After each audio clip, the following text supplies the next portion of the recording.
श्री शिवाय नमस्तुभ्यम हर हर महादेव। 4 अप्रैल शिव पुराण कथा जो कि यवतमाल में गुरुजी पंडित प्रदीप मिश्रा जी द्वारा वाची गई है। 6वें दिन की कथा आज पूर्ण हो गई है। यवतमाल में गुरुजी पंडित प्रदीप मिश्रा जी द्वारा 30 मार्च से श्री शिव पुराण कथा वाची जा रही है, जो कि 5 अप्रैल मतलब कल तक आस्था यूट्यूब के माध्यम से दोपहर के 1 बजे से 4 बजे तक देखी जा सकती है। इस वीडियो में हम आपको गुरुजी पंडित प्रदीप मिश्रा जी के बताया गया यवतमाल शिव पुराण कथा के उपायों को वीडियो के माध्यम से समझाने का प्रयास करेंगे, जिसमें त्रिजलेश्वर महादेव वाले 2 उपाय शामिल हैं। साथ ही इस वीडियो में नया कामना पूर्ति उपाय, नया सफलता प्राप्ति उपाय भी आपको बताने वाले हैं। आपको बता दें, आज की शिव पुराण कथा में गुरुजी पंडित प्रदीप मिश्रा जी ने कुल 14 उपाय पत्र और उपयोगी जानकारियां दी हैं। सभी जानकारी आपको इस वीडियो के माध्यम से मिलने वाली है। अगर किन्हीं कारणवश आपने आज की कथा का श्रवण नहीं कर पाए हैं तो संपूर्ण कथा का रसतत्व सिर्फ आपको 8 से 10 मिनट में मिल जाएगा, इसलिए वीडियो अंत तक देखें ताकि आज की कथा का संपूर्ण रसतत्व आपको प्राप्त हो सके। बढ़ते हैं आज की कथा की पहली विशेष जानकारी की ओर। कथा शुरू होते ही गुरुजी ने कहा, मानव और महादेव में एक बहुत बड़ा अंतर होता है। मानव जो होता है, व्यक्ति जो होता है, वह अवगुणों को पकड़ने का प्रयास करता है, अर्थात वह किसी दूसरे व्यक्ति में यह देखता है कि इसमें क्या अवगुण है, क्या बुराई है, वह देखने का बहुत प्रयास करता है। और महादेव का प्रयास रहता है आपके गुणों को पकड़ने का। बढ़ते हैं आज की शिव पुराण कथा की दूसरी विशेष जानकारी की ओर। गुरुजी ने कहा, अगर आप भोलेनाथ के मंदिर नहीं जा पा रहे हो तो आपको अपने घर पे ही किसी एकांत स्थान पर बैठ के 5 से 7 बार, आप चाहो तो श्री शिवाय नमस्तुभ्यम बोल सकते हो, आप चाहो तो नमः शिवाय बोल सकते हो, आप चाहो तो ओम नमः शिवाय बोल सकते हो। इस मंत्र का जाप करें। आपको ऐसा अनुभव होगा कि आप मंदिर में बैठे हो, भोलेनाथ आपके सामने हैं और आप जाप कर रहे हो। बढ़ते हैं आज की शिव पुराण कथा की तीसरी विशेष जानकारी की ओर। गुरुजी ने कहा, कई लोग कहते हैं कि जब भी हम कंकर शंकर को घर पे लाते हैं, उसका पूजन अर्चन करते हैं तो हमें उसमें भोलेनाथ का प्रतिबिंब दिखाई देता है। तो गुरुजी ने कहा, यह बिल्कुल सत्य बात है। बढ़ते हैं आज की कथा की चौथी विशेष जानकारी की ओर। गुरुजी ने कहा, सीहोर का कंकर शंकर अगर आपने घर पे लाया है और वह टुकड़े टुकड़े हो रहा है तो 2 कारण हो सकते हैं। पहला कारण है किसी का आपके घर पे जन्म होने वाला है, खुशखबरी आने वाली है, विवाह होने वाला है, नौकरी लगने वाली है, अर्थात विस्तार होने वाला है। दूसरा कारण यह हो सकता है कि जल चढ़ाया टुकड़े टुकड़े हो गया, अर्थात कोई बड़ा कष्ट, बड़ा दुख आपके जीवन में आने वाला था, जो कि शिवलिंग के या फिर शिव के जो है कंकड़ है उसके प्रभाव से वह समाप्त हो गया है या फिर कम हो गया है। बढ़ते आज की शिव पुराण कथा की 5वीं विशेष जानकारी की ओर। गुरुजी ने कहा, शिव पुराण की कथा कहती है 3 चीजें हमेशा अपने जीवन में उतारो। किसी आडंबर में मत पड़ो, यहाँ वहाँ मत भटको, सीधे एक लोटा जल लेकर भोलेनाथ के शिवलिंग के पास पहुंचो और शिवलिंग पर जल अर्पित करो। दूसरा, अपने अंदर इतना विश्वास रखो कि मेरे जीवन में जो सारा दुख है वह सब भोलेनाथ हर लेंगे। तीसरा, घर के लोग कितने ही बुरे क्यों ना हो, उनके बारे में किसी से बुरा मत कहो। बढ़ते हैं आज की शिव पुराण कथा की 6वीं विशेष जानकारी की ओर। गुरुजी ने कहा, आज के समय में छोटी बच्चियों के साथ गलत कृत्य हो रहा है, पर सरकार क्या देखती है कि गलत कृत्य करने वाले की उम्र कितनी है। अगर उम्र कम होती है तो वह छोड़ देती है, बल्कि सरकार को एक नियम बनाना चाहिए। अगर किसी छोटी बच्ची या लड़की के साथ गलत कृत्य हुआ है, सभी के लिए समान नियम होना चाहिए कि चौराहे में खड़े करके गोली मार देना चाहिए। बढ़ते हैं आज की शिव पुराण कथा की 7वीं विशेष जानकारी की ओर।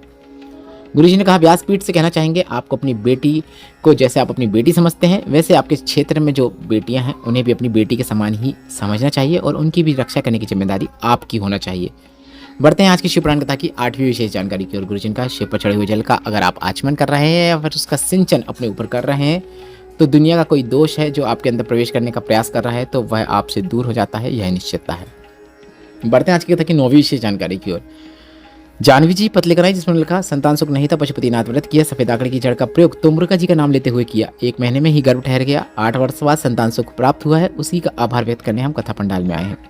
बढ़ते हैं आज की शिव पुराण कथा की 10वीं विशेष जानकारी की ओर। सुरेश जी पतले कराए, जिसमें उन्होंने लिखा, नौकरी की तैयारी कर रहा था, सफलता नहीं मिल रही थी। आपकी कथा के बारे में पता चला, कथा सुनना शुरू किया, शिवलिंग को जल चढ़ाना शुरू किया, बेलपत्र और शहद वाला उपाय किया, नौकरी लग गई है, उसी का आभार व्यक्त करने कथा पंडाल में आए हैं।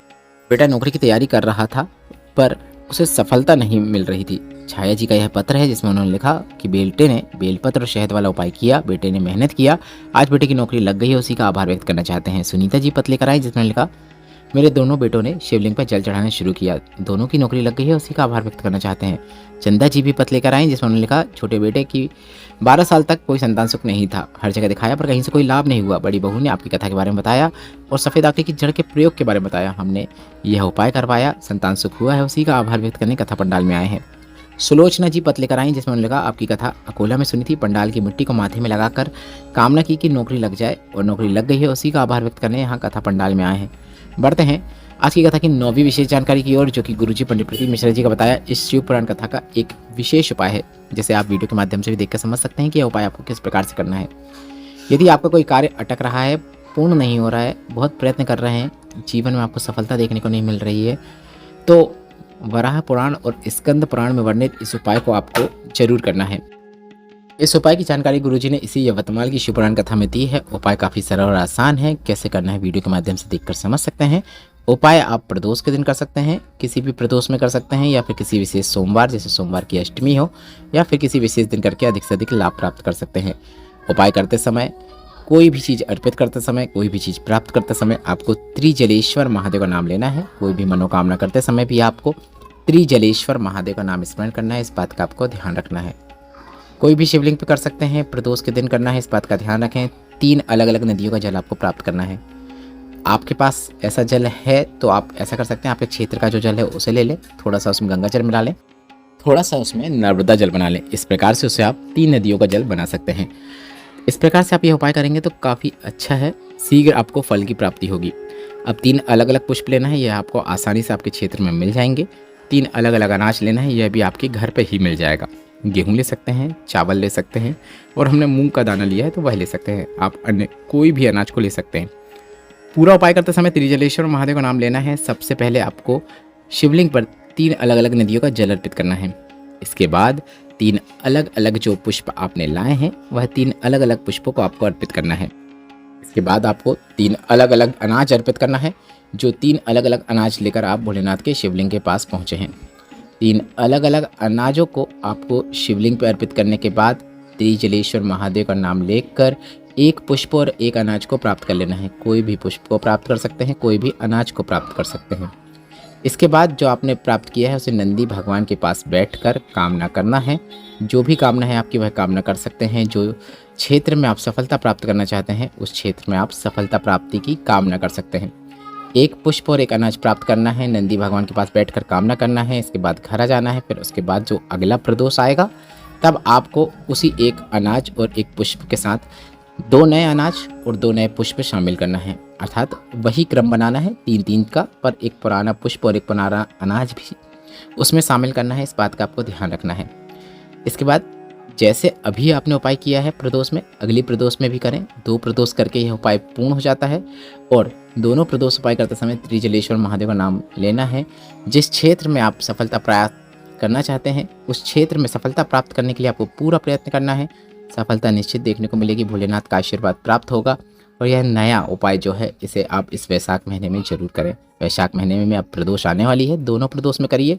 इसी वैशाख में आपको लाभ जरूर देखने को मिलेगा। वीडियो में बताई गई जानकारी संबंधित आपके मन में जो भी प्रश्न है वे सभी प्रश्न आप कमेंट बॉक्स के लिए पूछ सकते हैं।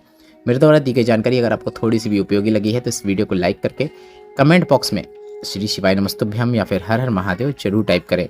हम आपके प्रश्नों का उत्तर जरूर और शीघ्र देंगे। यह हम आपसे कह रहे हैं, थोड़ा लेट हो जाए तो उसके लिए हमें आप क्षमा कीजिएगा। श्री शिवाय नमस्तुभ्यम, हर हर महादेव।